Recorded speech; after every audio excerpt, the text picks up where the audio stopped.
నమస్తే, నేను మీ Ashok Kumar. Welcome to our channel. ఇవాళ మనతో పాటు ఒక chief guest, Andhra Pradesh Telugu Desam party SCCL ప్రధాన కార్యదర్శి ముల్లంగి వెంకటరమణ గారు మనతో ఉన్నారు. అన్న నమస్తే. అన్న నమస్తే. బాగున్నారా? బాగున్నాను. సరేనా, ఇవాళ మనం తీసుకున్నటువంటి ముఖ్యమైన అంశం మీ ప్రాంతం కాబట్టి ప్రత్యేకంగా మిమ్మల్ని పిలవడం జరిగింది. అంటే మీరు చిత్తూరు రాజకీయాలు ముఖ్యంగా అవపాసన పట్టున్నారు కాబట్టి అడుగుతున్నాను. స్ట్రైట్ టు ద పాయింట్ అన్న.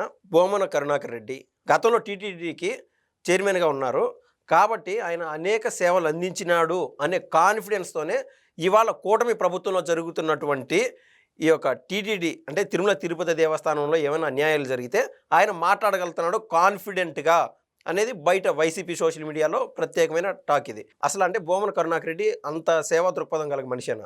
అసలు బోమన్ కరుణాకర్ రెడ్డి దేవస్థానంలో సేవలు అందించినాడు అనేదానికన్నా దేవస్థానం యొక్క సేవలు పొందినాడు. ఆ పార్టీయే దేవస్థానం యొక్క సేవలు పొందినారు తప్ప దేవస్థానానికి వీళ్ళ ద్వారా కానీ అక్కడ వచ్చిండే భక్తులకు కానీ ఎలాంటి సేవలు చేయలేదు. అక్కడ వచ్చినటువంటి భక్తుల మనోభావాలను దెబ్బతీసినారు తప్ప వాళ్ళ భక్తుల యొక్క ఆత్మస్థైర్యాన్ని వాళ్ళు పొందలేకపోయినారు, వాళ్ళు ప్రేమను పొందలేకపోయినారు. ఓకే, ఆయన గతంలో రెండోసారి అయ్యాడు. ఆయన యొక్క చరిత్ర చూసుకుంటే గతంలో కూడా చెప్పినారు, అయినా మీరు అడిగినారు కాబట్టి మళ్ళీ ఒకసారి రిపీట్ చేస్తున్నా. అతను తిరుపతి ఆర్టీసీ బస్టాండ్కి ఎదురుగా సిద్ధార్థ జిరాక్స్ పెట్టుకొని ఒక 3 పార్ట్నర్లతో కలిపి జిరాక్స్ సెంటర్ పెట్టుకున్నాడు. ఎంతకాలం క్రితం? ఆయన 1986-83 నుంచి కూడా తెలుగుదేశం పార్టీ పుట్టక ముందు నుంచి కూడా ఆయన కాంగ్రెస్ పార్టీలో ఉన్నాడు. తర్వాత జెరాక్స్ మిషన్ ఒకటి పెట్టుకొని లోపల కూర్చొని మనసులు పెట్టుకొని ఆ జెరాక్స్ ఎస్టీడీ బూత్ మెయింటైన్ చేసుకో. ఓకే, అంటే అప్పటికి కూడా ఆర్థికంగా అంతో ఇంతో స్థితిమంతుడే ఆ టైంకి చేసుకోవచ్చు, కాదని చెప్పలే. స్థితిమంతుడు అనేది పక్కన పెట్టి ఆయన వలస వచ్చాడు కడప జిల్లా నుంచి.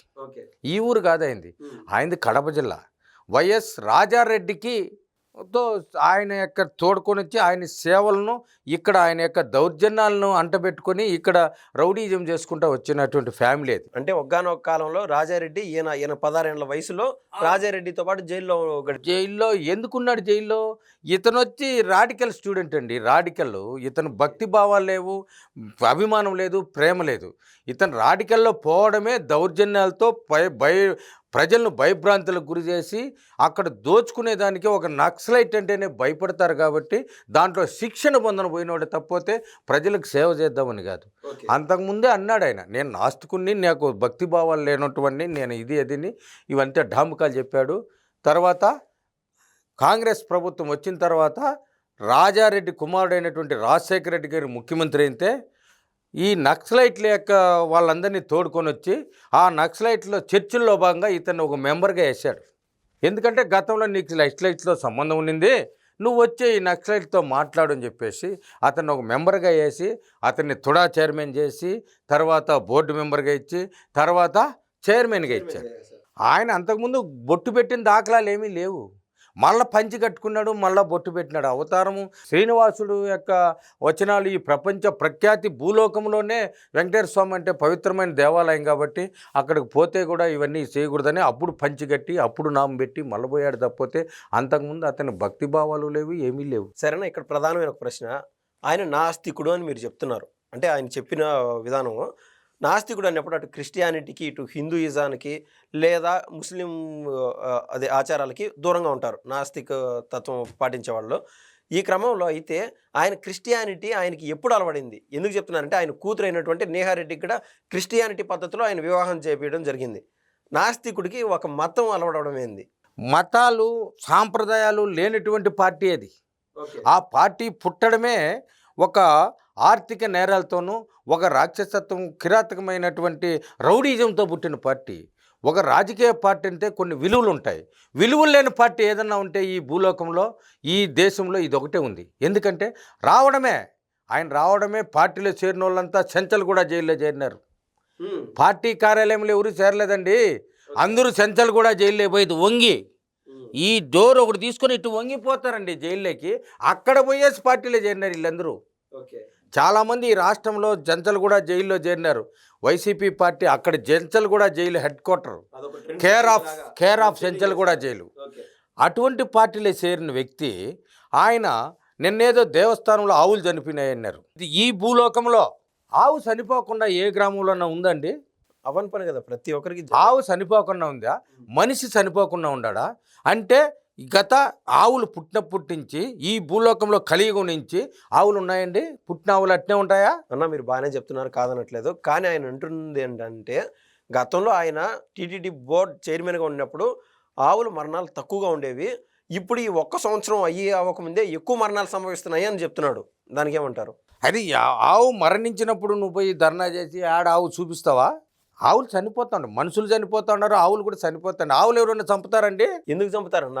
ఆవులు చంపి వాటి రక్తాన్ని, మాంసాన్ని, కొవ్వును కరిగించి నెయ్యి చేసి దాన్ని ఎత్తుకొచ్చి మీరు దేవస్థానంలో పెట్టి లడ్డూలు తయారు చేసి ప్రసాదాలు చేసిన మీరు ఆవులు అనడమా? అత్యంత ఘోరం అన్న మీరు చెప్పింది. మీరా ఈ గోము గురించి చెప్పి మాట్లాడేది? పవిత్రమైనటువంటి దేవస్థానంలో మీకు ఇచ్చిన తర్వాత అపవిత్రం చేసినటువంటి పార్టీలో ఉన్నటువంటి దేవస్థానంలో ఉన్నటువంటి చైర్మన్లు మీరును వైవి సుబ్బారెడ్డి గారు ఇప్పుడు కూడా మీ మీద కేసులు ఇంకా పోలా. ఇంకా త్వరలో తమరు కూడా అరెస్ట్ అవుతారు. ఎందుకంటే ఆ నెయ్యి, ఆ కొవ్వు కరిగించిన నెయ్యి మీ కొవ్వు కరిగిస్తారు. ఇంకా మీరు చెప్పింది కరెక్టే. అందరూ అంటే ప్రజలు పబ్లిక్ డొమైన్లో ఉంది కాబట్టి అందరూ చూశారు. అయితే అటువంటి కేసులకి కాస్త దూరంగా అంటే ఏపీ పోలీస్ కానీ ఆయన కానీ అరెస్ట్ చేస్తే పబ్లిక్లో ఆయనకు సింపతి దొరుకుతుందని చెప్పి ఇప్పుడు ఈ యొక్క టాస్క్ పైకి తీసుకొచ్చాడా? ఈ పోలీసులు అనేది ఈ ప్రభుత్వంలో ఏ పోలీస్ అయినా ఉండాల్సిందే. వాళ్ళు అనేవాళ్ళు గతంలో ఏమో తెలుగుదేశం పార్టీలో రాత్రుల్లో పోయి అచ్చెన్నాయుడును కరోనా వచ్చింటే ఆపరేషన్ చేసుకుంటే 12 గంటల కాడ గోడలెక్కి దూకి ఆయన్ని అరెస్ట్ చేసుకొని అక్కడి నుంచి వ్యాన్లో దోడకొచ్చి ఇక్కడ గుంటూరులో అరెస్ట్ చేశారు. ఈ విధంగా ఎత్తుకుంటే అందరూ చాలామంది, కొల్లు రవీంద్ర అయితేనేమి, అందరినీ ఎనీబడి అందరినీ జేసీ దివాకర్ రెడ్డి, ప్రభాకర్ రెడ్డి అందరినీ పేరుని ఎత్తుకుంటే అందరూ ఇంతమందిని అరెస్ట్ చేశారు. నైట్ అరెస్ట్ చేస్తారు. సెకండ్ సాటర్డే సండే వస్తే జేసీబీలకు పని, కాలేజీలు ఇండ్లు కొడతారు, బాత్రూమ్లు కొడతారు. ఈ వేళకి తెలుగుదేశం పార్టీ వస్తే ఏ రోజన్నా మనము కక్ష సాధింపు ధోరణి ఉందండి? మీరు చెప్పచ్చు కొంతమంది అరెస్ట్ అయినారు అంటే అది చట్టం. మీరే కదా చెప్పారు. అరే చట్టం పని చట్టం చేసుకొని పోతుంది. ఏమన్నా అచ్చెన్నాయుడు ఏమన్నా అరెస్ట్ చేయించాడా? లేదే. అచ్చెన్నాయుడు అరెస్ట్ చేయించుంటే ఆయన అరెస్ట్ చేసినట్టు వాడు అక్కడ ఒకడు ఉన్నాడు కదా ఈయనకి, వాడిని అరెస్ట్ చేయించుండొచ్చు కదా ఆ నియోజకవర్గంలో. చేయలేదే. జోగి రమేష్ని అరెస్ట్ చేయించుంటే చేయలేదే. చంద్రబాబు మీదకి ఇంటికి పోతే కూడా చేయలేదే. రామచంద్రారెడ్డి గారు మా పుంగనూరు ఎమ్మెల్యే అక్కడ మదనపల్లిలో బూడి చేసేసినాడు అని చెప్పేసి ఆరోపణలు వచ్చి ఎంక్వైరీ వచ్చింది, ఆయన అరెస్ట్ చేయలేదే. చట్టం పోలీసులు చేస్తున్నాడు, చంద్రబాబు నాయుడు కాదండి. ఇవన్నీ దర్యాప్తు దశలో ఉన్నాయి. ఇది దర్యాప్తు చేస్తున్నారు. మీరు దర్యాప్తు లేకుండా అరెస్ట్ చేస్తారు. అరెస్ట్ చేసిన తర్వాత మీకు వచ్చినటువంటి చట్టం ఇది వైసీపీ యాక్ట్. అది ముందు కదా మామూలుగా, అది ఆ యాక్ట్ వీళ్ళు పెట్టుకున్నారు. అన్న మొత్తం మీద తిరుమలలో ఈ గోశాలకు సంబంధించి 2660 పైచిలుకు అంటే ఒక 10 సంఖ్యలో ఉండొచ్చు అటు ఇటు ఆవులు ఉంటే, లేదా గోవులు అనుకోండి ఉంటే, ప్రతి 10 ఆవులకు గాను ఒక సంరక్షకుడు ఉన్నారు. అంటే 260 మంది సంరక్షకులు ఉన్నారు. వాళ్ళ జీతాలు కూడా ఎక్కువే అంట. ఇటువంటి అంటే ప్రతి 10 ఆవులు చూసుకోవాల్సి ఉంటాడు ఒక వ్యక్తి. ఇటువంటి దశలో కూడా మరణాలు సంభవిస్తున్నాయి అంటే బాగా చూసుకోలేదు. బిఆర్ నాయుడు గారికే కదా బాధ్యత ఉంటుంది, చూసుకోలేదు అని పబ్లిక్లో ఉంటారు కాబట్టి చెప్తున్నాను. పబ్లిక్ నమ్ముతున్నారా ఈ మాటని? బిఆర్ నాయుడు సరిగా చూసుకుంటారు? ఎవరు నమ్మలేదండి. వీళ్ళు ఎత్తుకొచ్చి ప్రెస్లో పెడుతు ఈరోజు కూడా ఆయన రోడ్లో వచ్చి కూర్చుంటాను, నన్ను పోలీసులు అరెస్ట్ చేస్తున్నారు, ఇంట్లో నుంచి బయట రాలేదంటున్నాడు కదా. నిన్నెవరన్నా మీ ఇంటికాడ వచ్చి పోలీసులు ఉన్నారా మీ గేట్ కాడ? లేరే. నువ్వే ఇంట్లో కూర్చొని ఒక 2-3 చెంచాగాలు పెట్టుకొని ఏదో ప్రెస్లో ఇచ్చున్నావు. దండం పెట్టి పిలుస్తున్నారు, అయ్యా రాయా చూడయ్యా రాయా పిలుస్తున్నారు. అసలు ఈ గోవధ పక్షులు అసలు తిరుపతిలో కొన్ని వందల వేల సంఖ్యలో ఉన్నాయి. ఏది ఈ చికెన్ అంగళ్ళు, చికెన్ కొట్టులు ఉన్నాయి. దాంట్లో పేగులు, ఈ చెత్త, ఈ సెదారము వీళ్ళు అమ్ముకునేవాళ్ళు, లేదు ఎత్తపోయి పారబోసేవాళ్ళు. వీళ్ళందరి దగ్గర కోడి పేగులు, కోడి బొచ్చు కూడా నువ్వు తీసుకొని పోయి నెల్లూరులో ఈ చేపలు పెంచుతారే వాటికి అమ్ముకున్నాడే నువ్వు. కోడి బొచ్చు అమ్ముకున్నావు నువ్వు. కోడి పేగులు ఎవరన్నా అమ్మినారంటే నువ్వు ఒకడే. నువ్వండి, నువ్వు చేసేది ఇది గోవధ మీది, గోమాంసం మీరు, గోవు కొవ్వు మీరు అన్నీ చేసినారు. ఆవులు చనిపోయినంటవా? కరుణాకర్ రెడ్డి, ఆవులు చనిపోకుండా ఉంటాయా? ఎవరు మీ కుటుంబంలో ఎవరు చనిపోలేదబ్బో? ఏందబ్బా ఇది? ఏందా నువ్వు ఆవులు చచ్చిపోయినాయి? ఈ పేగులు కోళ్ళ బొచ్చి ఎత్తుకొని పోయినాడు ఏందబ్బా నువ్వు? ఆవులు చచ్చిపోయినాయి అంటాడు. కోళ్ళ బొచ్చ మీద మీరు, అరే నువ్వు దేవస్థానం చైర్మన్గా ఉండేటప్పుడు మీ నాయకుడు ఏ రోజన్నా ఆమెను మీ వదినమ్మ అనేటువంటి భారతీ మాతను ఎప్పుడన్నా తోడుకొని వచ్చి కొండ మీద పట్టు వస్త్రాలు ఇచ్చినారండి? చెప్పాయా? ఈ దేవస్థానంలో అపచారం చేసింది మీరు. మీ యజమాని ఆయన జగనన్న చెప్పులు వేసుకొని వచ్చేసా. బుద్ధుండదా లేదా కరుణాకర్ రెడ్డి నీకు? నాకు హిందుత్వం లేదు, లేకుంటే క్రైస్తత్వం లేదు, నాకు తెలిసింది కేవలం మానవత్వమే అని జగన్మోహన్ రెడ్డి గారు అన్నారు. ఆమె జగన్మోహన్ రెడ్డి గారి తోడబుట్టైనటువంటి శర్మిలారెడ్డి అడుగుతున్నారు కదండి. ఎన్నో అడుగుతున్నారు, అవన్నీ మేము చెప్పము, మాకు అవసరం లేదు. ఎందుకంటే మా పార్టీ మాకు నేర్పించినట్టు పార్టీలో ఉండే సిద్ధాంతాలు ఇతర స్త్రీలు కానీ ఇతరులు కానీ మీరు నోరు తెరుస్తున్నారు కాబట్టి మేము నోరు తెరాల్సి వచ్చింది. మీరు నోరే తెరకపోతే మీరు తెరమండి. మా దగ్గర ఎన్నో మీ చరిత్ర పుస్తకాలు గ్రంథాలు ఉన్నాయి. భగవంతుడు ఆ శ్రీనివాసుడే చూస్తున్నాడు మిమ్మల్ని. నేను కూడా చెప్పకూడదు. ఇక్కడ సాక్షాత్తు అక్కడ కొండపైన సాక్షాత్తు మీరే ఇది సిలువతో ఇదేమి చర్చి కట్టాలనుకునేది మీరండి, రాజశేఖర రెడ్డి. పాపం రాజశేఖర రెడ్డి భగవంతుడు తీసుకొని పోయినాడు. వెంకటేశ్వర స్వామిని అది కేవలం నల్లరాయితో అనకూడదు, క్షమించాలి భక్తులు కూడా. అన్నరాని మాట్లాడినారు. అది ఆ రాయిని ఏదో చేస్తాను అని. ఆయన ఏదో టైం సార్లకు చనిపోయాడు కానీ బతుకుంటే అక్కడ చర్చి కూడా కట్టేవాడు సారు. ఎందుకంటే ముఖ్యమంత్రి గారు అక్కడ పైన చర్చి కట్టేవారు. అక్కడ ఇప్పుడు కూడా అన్యమత ప్రచారం జరుగుతూ ఉంది. మీరెత్తుకొచ్చి అక్కడ ఇంకెందుకండి హిందూ దేవాలయాలు పెట్టారు? హిందూ దేవాలయం ఒరే గుళ్ళు కూల్చింది మీరు, బొమ్మలు కూర్చింది మీరు, అంబేద్కర్ విగ్రహాలు కొట్టింది మీరు, అంబేద్కర్ తలకాయలు కొట్టింది మీరు. దేవుడు ఎక్కడ చూసినా శ్రీరామచంద్రుడు యొక్క తలకాయలు, శ్రీరామచంద్రుడు రథాలు అన్నీ కాల్చింది మీరండి. కరుణాకర్ రెడ్డి చూడబ్బా, ఒకసారి ఆలోచన చేయవా. అంతా చరిత్ర అంతా మీ దగ్గర పెట్టుకొని మమ్మల్ని ఎందుకయ్యా గిల్లేది? ఒక కార్యకర్త కాదు, ఇంటింటికి ఒక కార్యకర్త ఉన్నాడు మీ పైన. తెలుగుదేశం కార్యకర్తలు కాదండి, ధర్మాత్తులు ఉన్నారు ఎంతోమంది.